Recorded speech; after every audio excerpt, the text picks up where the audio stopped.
Dan pemirsa, untuk membahas lebih lanjut terkait dengan sidang lanjutan pada hari ini, kita sudah terhubung bersama dengan pengamat hukum pidana, ada Kang Asep Iwan Iryawan. Selamat siang Kang Asep. Selamat siang Abdi, sehat selalu. Baik Kang Asep, Oke, sehat selalu, salam sehat Kang Asep. Kalau kita lihat yang dihadirkan pada hari ini, sidang lanjutan ini para terdakwa saling memberikan kesaksian atau kesaksian silang begitu. Apakah dari hasil kesaksian hari ini akan saling memberatkan atau justru meringankan Kang Asep antar terdakwa?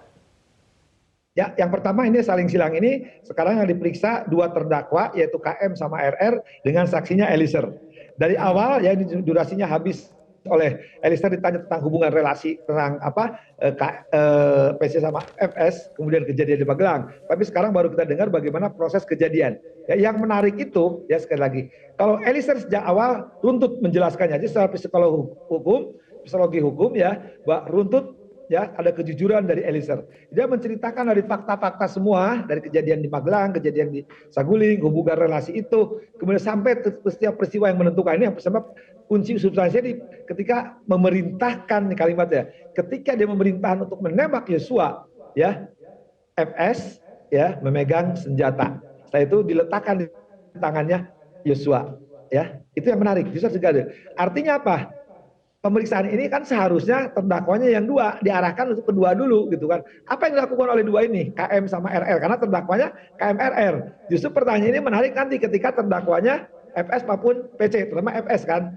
Tapi dari kejadian itu ya, yang menurut analisa saya, pengamatan saya, justru perintah jabatan terhadap E tidak ada pilihan bagi E karena melihat ya pakai sarung tangan tadi ya pegang senjata yang mau diletakkan, artinya di situ tidak ada pilihan lain ketika diperintahkan untuk memerintah. Kalau dia tidak melaksanakan, jangan-jangan juga akan diperlakukan hal yang sama terhadap J. Itu catatan yang penting di terakhir. Nanti sebelumnya kan bisa lihat ada rekaman seolah-olah ini sedih menangis ya ketika proses pemerintahkan untuk menembak almarhum J. Baik, tapi Kang Asep, kalau misalkan memang Eliezer ini atas terpaksa dalam menjalankan hal itu, artinya ini perintah jabatan, apakah Eliezer ini bisa terlepas secara sepenuhnya? Ya, sepilah. Hukum pidana itu aja meringankan, menghapus, ya dan memberatkan. Kita menghapus. Nah, kalau hal meringankan itu alasannya ya keterpaksaan, itu pasal 48. Ya, tapi di pasal ini tidak berlaku, ya terpaksa, bukan terpaksa, tidak ada pilihan lain karena pada jabatan. Pada jabatan itu begini, ya. Jadi waktu yang sedang memerintahkan ini belum ditanya oleh majelis, apakah ya sama waktu sedang berpakaian seragam? Kalau lihat kita ikutin sebelumnya di berita acara, ya baca kita keterangan berita acara, ya atau dakwaan, jelas Ferdi Sambo itu sedang berseragam, ya. Dan diperintahkan turun. Detik itu tadi kita cukup tercengang ya cerita dari ini ya diturun di tangga itu apa yang telah kejadian. Jadi tidak ada pilihan lain sehingga harus melaksanakan perintah. Nah, ketika melaksanakan perintah jabatan, KUHP mengatur pasal 51. Pasal 51 itu mengatakan sekali lagi di pidana itu pembunuhan, penganiayaan, perkosaan dan tidak benar itu dilarang. Tapi di pasal 51 itu ini ada alasan yang menghapus. Alasan menghapus di KUHP itu, di bahasa Menko juga ada ya, di KUHP itu jelas, karena undang-undang perang.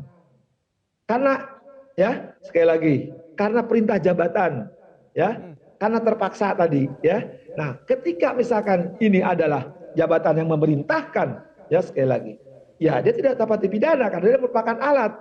Itulah hukum mengatur. Bayangkan kalau itu tidak diatur, hal yang dari alasan penghapus. Sekali lagi, alasan penghapus harus pahami ya pasal 51 itu menghapus perbuatan eksternal. Kalau itu tidak dilakukan dalam prakteknya nanti harus dilihat ya si E ini secara psikologis. Ada nggak pilihan lain? Nah nanti yang penangannya adalah harus seorang psikolog, bukan ahli hukum. Jadi ketika diperintahkan suasananya gimana? Apakah ada pilihan lain? Karena waktunya kan sangat mepet, sangat-sangat lain ketika diperintahkan sama R. RR itu bukan diperintah tapi ditawarkan, ada jeda waktu.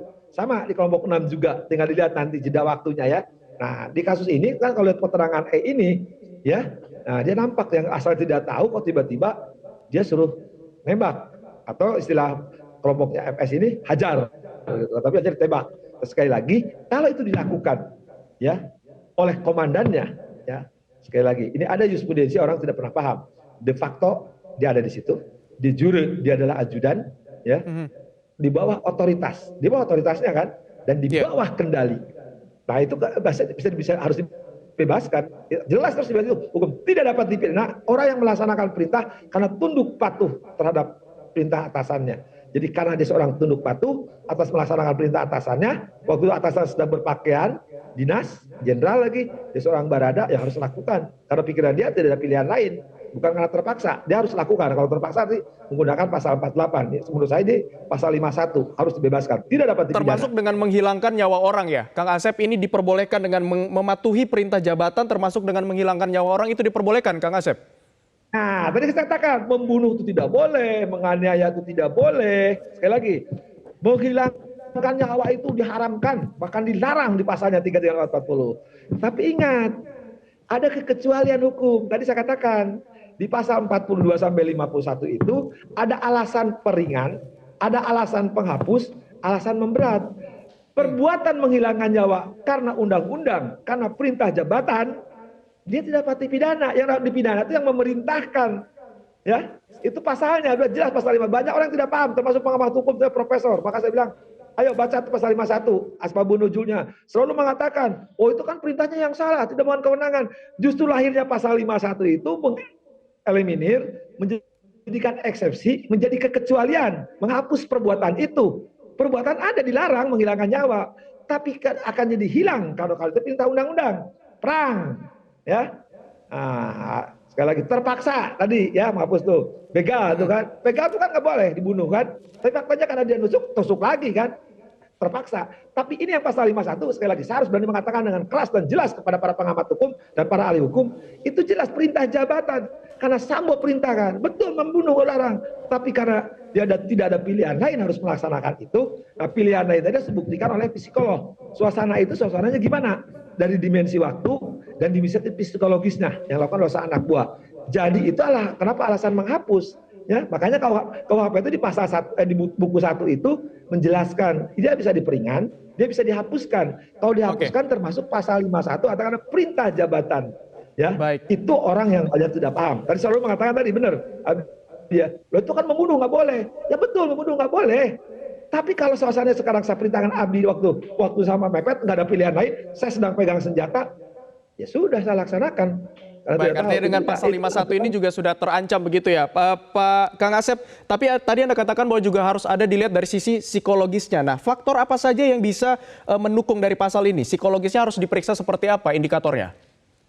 Ya, itu kan bukan orang hukum yang ngerti. Nanti harus ahli psikolog, psikiater atau apapun ya yang ngerti soal suasana itu. Jadi ketika suasana itu misalkan diperagakan nanti posisinya harus seperti rekonstruksi itu kan diperagakan di ruang itu, ruangan yang segitu kecil, ada 4-5 orang termasuk Eliezer, dan mereka posisinya Yosua sedang bagaimana, posisi KM sedang gimana, posisi PC sedang gimana, posisi RR gimana. Jangan, kan di dakwaan, tembak, ayo tembak. Apakah dengan posisi itu dia bisa melawan? Nah itulah suasana psikolog itu yang kelak yang bisa menjelaskan adalah ya nanti ahli psikolog ya psikiater pokoknya yang ngerti psikolog klinis pertama ya bahwa ada relasi kuasa ya yang harus dilaksanakan. Contoh yang paling gampang, jangankan ginilah yang orang mungkin suka rame itu ya di media, jangankan Barada yang paket paling rendah ya, satu jenderal aja nggak berani nolak kan. Oke.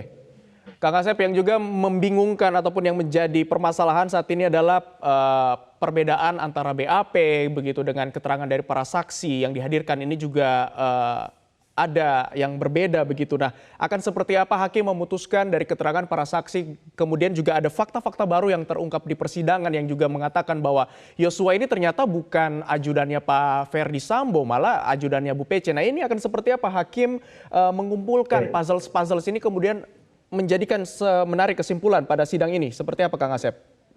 Yang pertama, hakim itu kan menilai batasannya 185 ayat 6 dan penjelasan KUHP. Jadi menilai kesesuaian seperti itu. Jadi bagaimana mereka menerima keterangan. Nah yang diambil itu dari persidangan, fakta persidangan. Yang kelak menjadi fakta hukum. Fakta hukumnya hanya mengejar 340 barang siapa dengan sengaja menghilangkan nyawa orang lain. Nah itu. Nah katakanlah di persidangan sekarang ada beda fakta persidangan dan BAP. 163 KUHP mengatur. Boleh kok. Ya karena itu kan dibikinnya di BAP. Sekarang tinggal di persidangan, nah, hakim menilai tadi 1856. Kesesuaian. Nah, boleh orang sekali lagi 163 KUHP, boleh fakta persidangan dan fakta di BAP. Sekali lagi berbeda. 163. Asal ada alasan. Kalau nggak ada alasan ya nggak bisa. Hakim menilai alasannya. Misalkan gini, kenapa berubah saksian di BAP sekarang begini? Oh, yang muncul fakta baru. Nah itu hakim hanya melihat fakta persidangan. Hakim tidak boleh melihat di luar persidangan ya, karena hakim bukan netizen, bukan deterjen. Hakim yang lihatnya di fakta persidangan, tidak boleh mendengarkan pendapat netizen, apalagi mendengarkan pengamat, gitu kan. Lihat, oh dia nyangkal, karena mungkin dulu diinjek sama penyidiknya. Oh dia tidak bebas beri keterangan, itu masuk akal. Tapi kalau sekarang penjelasannya BAP berubah di persidangan, nah masuk akal enggak gitu. Nah itu tinggal hakim yang menilai. Nah, penilaian itu tadi harus masuk akal, ada alasan. Sekali lagi itu diatur 163 KUHP. Baik.